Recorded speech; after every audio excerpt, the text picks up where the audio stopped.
Assalamu Walaikum. In this video, how to remove random left background in photopea. Let's begin. First of all, insert your image. Okay, then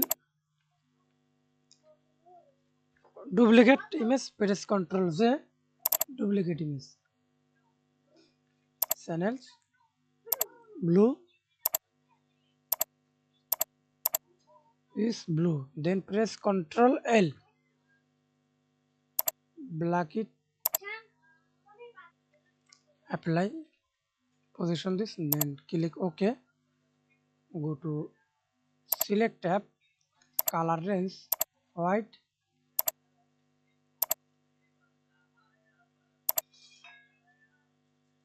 Click OK. Then go to Select Inverse. Click Layer. Delete this. Duplicate layer. Then create a clipping mask.